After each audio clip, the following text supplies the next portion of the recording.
Hi friends, ಇವತ್ತು ತುಂಬಾ easy ಮತ್ತು ಸಿಂಪಲ್ ಆಗಿರುವಂಥ ವೆಜಿಟೇಬಲ್ ಗ್ರೇವಿ ನಿಮ್ಮ ಜೊತೆ ಶೇರ್ ಮಾಡ್ಕೊಳ್ತಾ ಇದ್ದೀನಿ. ಇಲ್ಲಿಗ ನಾನು ಬದನೆ, ಆಲೂಗಡ್ಡೆ ಮತ್ತು ಅಲಸಂದಿನ ಮೀಡಿಯಮ್ ಸೈಜಲ್ಲಿ ಕಟ್ ಮಾಡಿ ಇಟ್ಕೊಂಡಿದ್ದೀನಿ. ಇದು ಯಾವ ರೀತಿ ಈ ಒಂದು ಗ್ರೇವಿನ ಮಾಡ್ಕೊಳ್ಳೋದು ಅಂತ ಈಗ ನಾವು ನೋಡ್ಕೊಂಬರುವ. ಈ ಒಂದು ಗ್ರೇವಿ ಚಪಾತಿ, ಪೂರಿ, ಅನ್ನೋ ಜೊತೆ ಅಂತೂ ತುಂಬಾ ಒಂದು ಟೇಸ್ಟಿಯಾಗಿರುತ್ತೆ.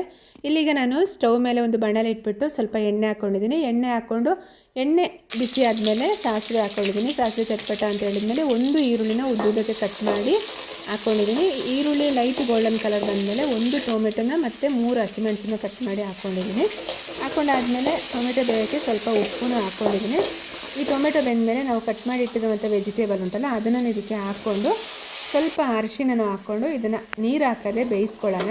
ಅಷ್ಟೊತ್ತಿಗೆ ನಾವು ಈ ಒಂದು ಮಸಾಲನ ರೆಡಿ ಮಾಡ್ಕೊಳ್ಳೋಣ. ಇದಕ್ಕಿರುವಂಥದ್ದು ಇಲ್ಲೀಗ ಮಸಾಲ ಏನೆಲ್ಲ ತಗೊಂಡಿದ್ದೀನಿ ಅಂತ ಹೇಳಿದ್ರೆ, ಸ್ವಲ್ಪ ಕಾಯಿ ತುರಿ ಮತ್ತು ಮೆಣಸು, ಸಂಬಾರ ಕಾಳು, ಜೀರಿಗೆ, ಸ್ವಲ್ಪ ಹುಳಿನೂ ತಗೊಂಡಿದ್ದೀನಿ. ಇದನ್ನು ಗ್ರೈಂಡ್ ಮಾಡಿಕೊಂಡು ಇಲ್ಲಿಗ ಮಸಾಲ ರೆಡಿ ಮಾಡಿ ಇಟ್ಕೊಂಡಿದ್ದೀನಿ.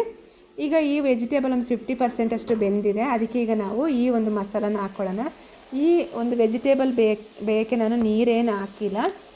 ಈಗ ನಾವು ಡೈರೆಕ್ಟಾಗಿ ಈ ಒಂದು ಮಸಾಲನ ಹಾಕ್ಕೊಳ್ಳೋಣ. ಮಸಾಲ ಹಾಕ್ಕೊಂಡು ನಮಗೆ ಎಷ್ಟು ನೀರು ಬೇಕೋ ಅಷ್ಟು ನೀರಲ್ಲಿ ನಾವು ಈ ಒಂದು ವೆಜಿಟೇಬಲ್ನ ಚೆನ್ನಾಗಿ ಬೇಯಿಸ್ಕೊಳ್ಳೋಣ.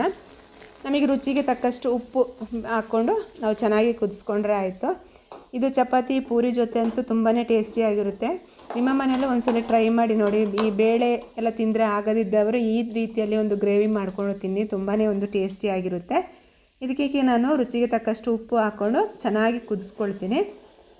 ಈಗ ಇದು ಚೆನ್ನಾಗಿ ಕುದ್ದಾಗತ್ತಿಗೆ ಗಟ್ಟಿಯಾದ ಒಂದು ಗ್ರೇವಿ ಆಗುತ್ತೆ. ಅಷ್ಟುವರೆಗೆ ನಾವು ಕುದಿಸ್ಕೊಂಡ್ರೆ ಸೂಪರಾದ ಟೇಸ್ಟಲ್ಲಿ ಈ ಒಂದು ಗ್ರೇವಿ ರೆಡಿ ಆಗುತ್ತೆ. ಈಗ ಒಂದು ಕುದಿ ಬರ್ತಾ ಇರೋದಷ್ಟೇ. ಈಗ ನಾನು ಇನ್ನೂ ಸ್ವಲ್ಪ ಹೊತ್ತು ಇದನ್ನು ಕುದಿಸ್ಕೊಳ್ತೀನಿ.